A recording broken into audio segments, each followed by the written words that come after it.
So ഇന്നത്തെ topic എന്ന് പറയുന്നത് എങ്ങനെയാണ് ഇന്ത്യ ലോകത്തിലെ ഏറ്റവും വലിയ സപ്ലൈ ചെയിൻ ആയി മാറാൻ പോകുന്നത്. So let's find out.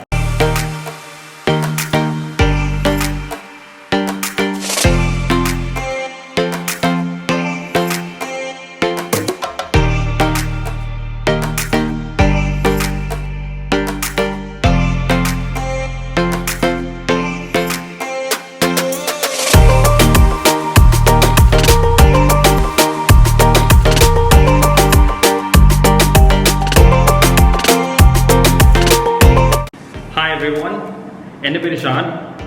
I'm the Chief Marketing Officer of Brixton Groups.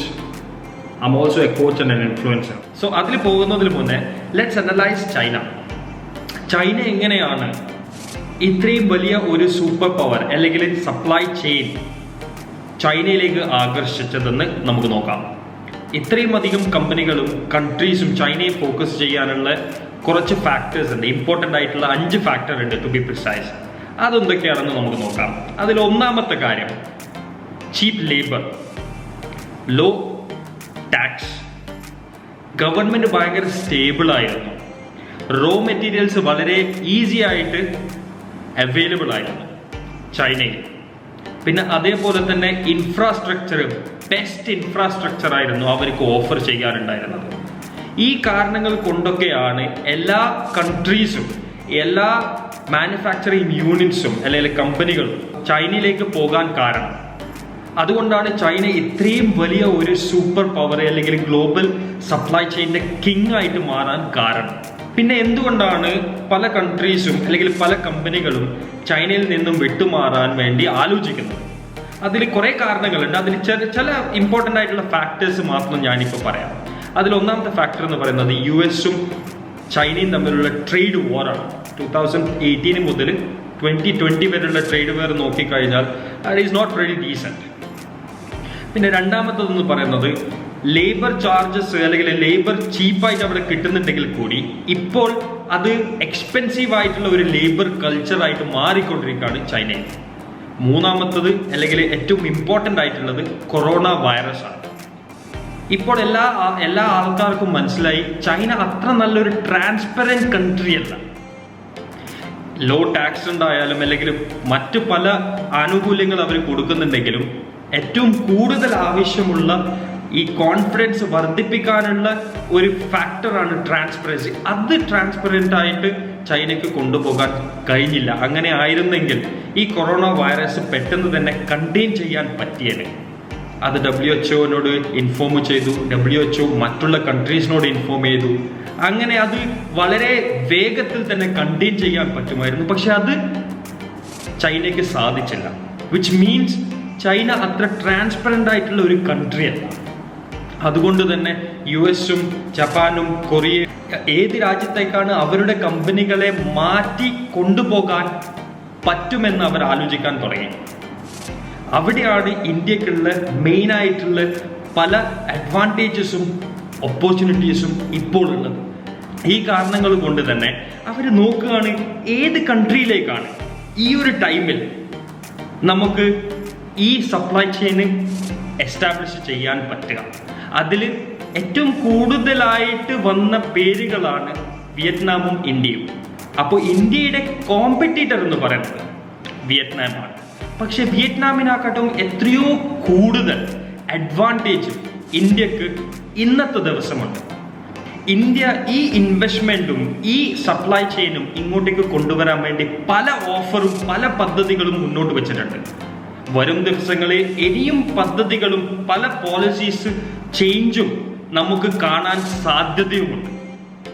അതിൽ ഏറ്റവും വലിയ ഒരു കാരണമാണ് ഈ 20 ലക്ഷം കോടി ഈ കോവിഡ് റിലീഫ് ഫണ്ടായിട്ട് ഇന്ത്യൻ എക്കണോമി ബൂസ്റ്റ് ചെയ്യാനും മറ്റു പലതിനും വേണ്ടിയിട്ട് അവർ പ്രഖ്യാപിച്ചിട്ടുണ്ട്. ഈ 20 ലക്ഷം കോടിയിൽ 1.7 ലക്ഷം കോടി പ്രധാനമന്ത്രി ഗരീബ് കല്യാൺ പദ്ധതിയാണ്, PMGKG. അതിൽ രണ്ടാമത്തതാണ് 34,800 കോടി രൂപ ഫൈനാൻഷ്യൽ അസിസ്റ്റൻസും ഡിജിറ്റൽ പ്ലാറ്റ്ഫോം ഇൻഫ്രാസ്ട്രക്ചറും വേണ്ടിയിട്ട് അവർ മാറ്റി വച്ചിട്ടുള്ളത്. അതുപോലെ തന്നെ 12 ലക്ഷം കോടിയാണ് പബ്ലിക്കിന്റെ അല്ലെങ്കിൽ എക്കണോമി ബൂസ്റ്റ് ചെയ്യാണ് അവര് മാറ്റിവെച്ചിട്ടുള്ളത്.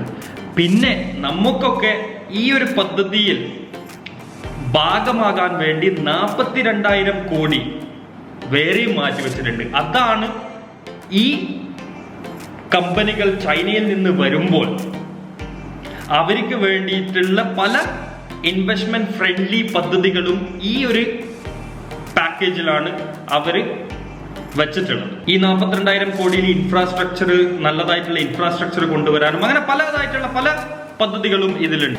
ഇതൊക്കെ പറയുകയാണെങ്കിലും ഇതൊന്നും പ്രാബല്യത്തിൽ ഇതുവരെ വന്നിനോ എന്ന് ചോദിച്ചാൽ അത് വരും ദിവസങ്ങളിൽ നമുക്ക് കാണാൻ പറ്റും. അങ്ങനെ പല പദ്ധതികളും വന്നിട്ടുണ്ട്. അപ്പോൾ അതൊക്കെ എങ്ങനെയാണ് സാധാരണക്കാരായിട്ടുള്ള ജനങ്ങളിൽ എത്തുന്നതും അല്ലെങ്കിൽ മറ്റുള്ള ഇൻവെസ്റ്റ്മെന്റ് എങ്ങനെയാണ് ഇവിടത്തേക്ക് കൂടുതൽ അട്രാക്ട് ചെയ്തിട്ട് കൊണ്ടുവരാൻ പോകുന്നതെന്നും വരും ദിവസങ്ങളിൽ നമുക്ക് കാത്തുനിന്ന് കാണാം. അപ്പൊ ഈ ഇൻവെസ്റ്റ്മെന്റ് ഒക്കെ വരുന്നുണ്ടെങ്കിൽ കൂടി ഏറ്റവും വലിയ ചാലഞ്ച് ഇന്ത്യ മുന്നിൽ കാണുന്നത് ലാൻഡ് പൂളാണ്.